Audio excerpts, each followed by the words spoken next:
Welcome to the Fear and Greed Business News Afternoon Report for Tuesday, the 23rd of July, 2024. I'm Sean Aylmer. Every afternoon, we've got the 5 stories that happened today that you need to know about.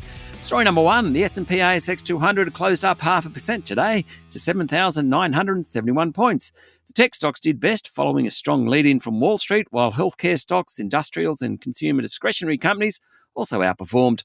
Worse than the day were the energy stocks. CSL was a strong performer today, so too Commonwealth Bank. BHP's slide continues. It's now worth $210 billion.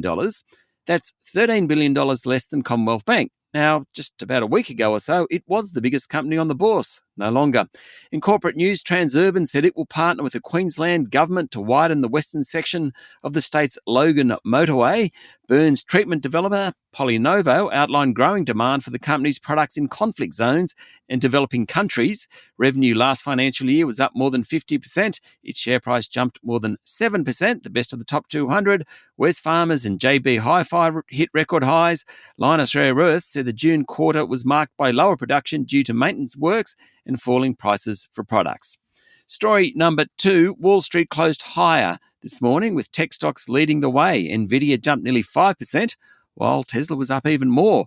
One stock not doing so well is CrowdStrike, the cybersecurity group responsible for last week's global IT outage. It's off nearly 25% since the botched update. Perhaps it should be off more.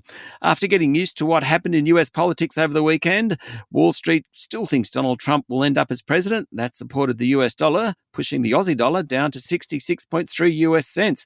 That's a 1-month low. It's been heading lower for almost 2 weeks now. There is still pressure on commodity prices. Gold fell back below $2,400 US dollars an ounce overnight. That's likely to continue. Story number 3. The country's biggest builders and developers say the CFMEU's grip on the construction sector has sent costs skyrocketing and damaged productivity, yet they're reluctant to speak out publicly, fearing retaliation from the militant union. One unidentified source in a story in the Australian Financial Review said, and I quote, "There's a lot I could say, but to be honest, I'm still very wary of publicly making any comments and could not risk our name being attached to any comments for fear of retribution." The report says the comment was echoed by the leaders across construction and property development. Now, the CFMEU scandal, which alleges bikie gangs, bags of cash, bullying and poor behaviour by the union, has prodded the Albanese government into putting the CFMEU into external administration. The Fair Work Ombudsman has been asked to review all CFMEU enterprise agreements connected to Victoria's $100 billion big build infrastructure pipeline.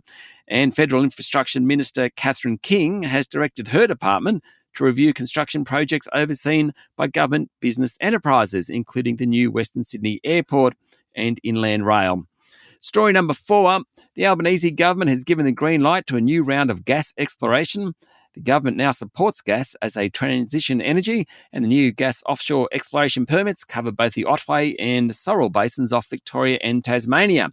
Now, in an effort to soften the environmental backlash, the government's also finalised 10 permits to allow exploration of carbon capture and storage to trap emissions from gas projects. And story number 5, in an effort to recover its battered reputation, Optus is allowing customers to try its mobile network for 1 week for free. During the trial, customers will have access to 30 gigabytes of data, unlimited standard national calls and 1,000 standard national text messages over a 7-day period. The company's not requiring any payment details from customers. The trial's available through the My Optus app on any eSIM-capable device, which is pretty much most smartphones released in the past few years. That's all according to a report in the Sydney Morning Herald. Customers can keep their current number and current provider and use the app to switch between services. Optus lost thousands of customers as a result of last year's outage, which affected 10 million customers. The trial represents an open challenge for customers to compare Optus to their current provider. That's according to the telco. That's it for the afternoon report for Tuesday, the 23rd of July, 2024. Don't forget to hit follow on the podcast and find Fear and Greed on LinkedIn, Instagram, X, TikTok and Facebook. Join Michael Thompson and I tomorrow morning for the Fast 5 by Fear and Greed.